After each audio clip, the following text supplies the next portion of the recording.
Welcome to the video. It's a super cold day today, so hot tea is required.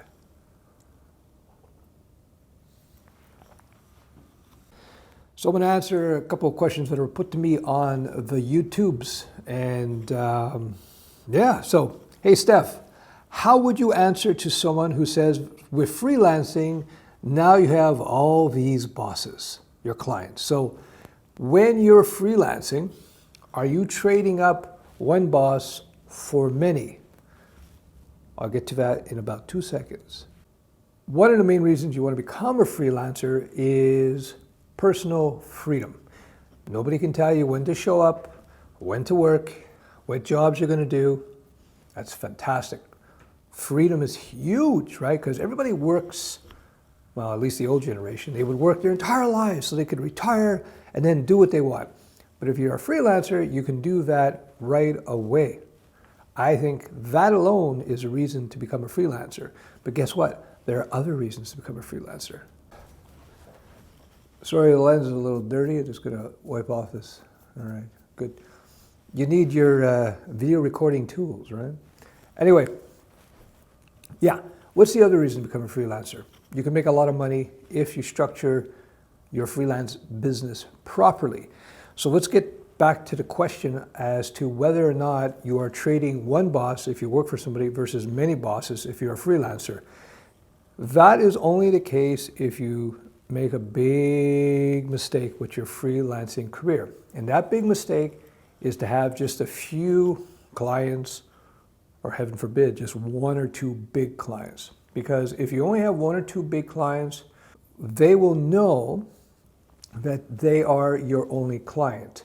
And I can tell you, most of the time, they're going to start abusing you as a result. They'll start pushing you around, et cetera, because they know that you are dependent on them. So something I've been saying for like 200,000 years now, I'd rather have 100 small clients than 5 big clients. Once again, I'd rather have 100 small clients than 5 big clients. Why? Because when you have 100 small clients, it's really easy to fire that one client or that 2 clients. Why? Because you have another 98 clients that are paying your bills. And what ultimately happens is when you have a lot of clients, the other clients, they can smell that. They can smell that in you. They can smell that confidence, especially if you have FU money. That's even more confidence. And when people smell that you have confidence because you got 99 clients or 10, 20 clients versus 2 or 3, they're not going to want to push you around. And also, they're going to start valuing you more. When something is perceived as being valuable, its value, its perceived value goes up, so you treat it differently.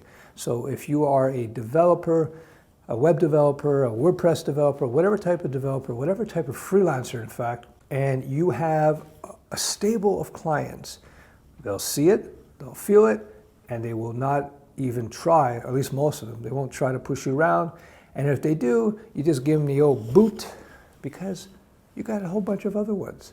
So to answer the question, if you have just 1 or 2 big clients, it can actually be worse than working for somebody in terms of your lack of freedom. Because if you're just a contractor to them and your skill sets are not super rare, they're going to start pushing you around. They're not going to treat you necessarily with the same respect that they might treat you if you're working for them because you're there full time. It's hard to say. Everything's different. Everybody's different. Some people will be great. But if you want to maximize your chances of maximum flexibility, maximum control, maximum respect from the people that you deal with as a freelancer, you don't want to have big clients. You want to have many small clients. That is the key to not having many bosses or replacing your one boss for a few small freelancing bosses. So yeah, that's the key. Many clients. It's also just a good safety strategy, a diversification strategy. Same thing in investing. In investing, you never know what's going to go up. You never know what's going to go down. You may be 100% sure that those Bitcoins are going to go to 100,000, but you never know for sure. And only a fool puts all their investments, all their eggs in one basket. It's such an old concept that they even talked about 800,000 years ago. They say, don't put all your eggs in one basket, because you drop the basket, you kill all your eggs, you're finished. So investing, one of the things I can tell you from hard-earned experience is you never know what's going to work, you never know what's not going to work, and you got to spread your money around so that you're psychologically much more relaxed. Hey, you put a bit of money in Bitcoin, a bit of money in houses, a bit of money in this stock, a bit of money in stocks in Asia, a bit of money in silver, a bit of money, you know what I mean?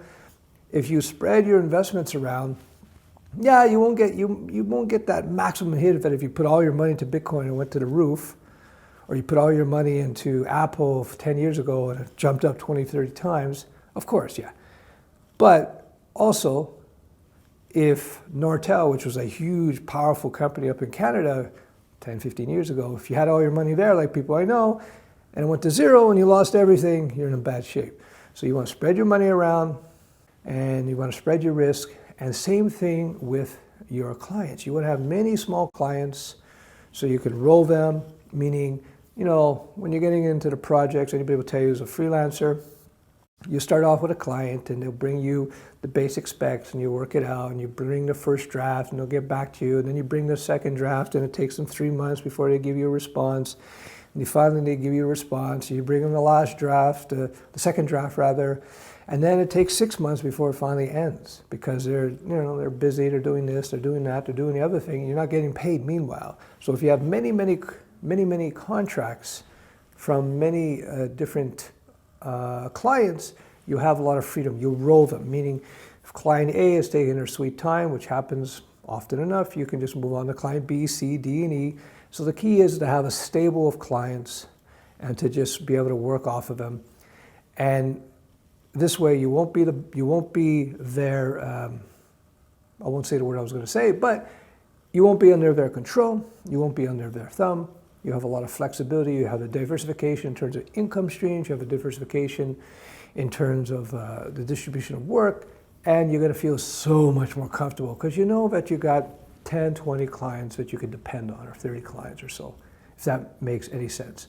So yes, I even advise when you're getting out there, be very reluctant to try to deal with the big companies because they're gonna throw their weight around. They usually do, unless you have some super rare skill that's really hard to reproduce, but that's extremely rare.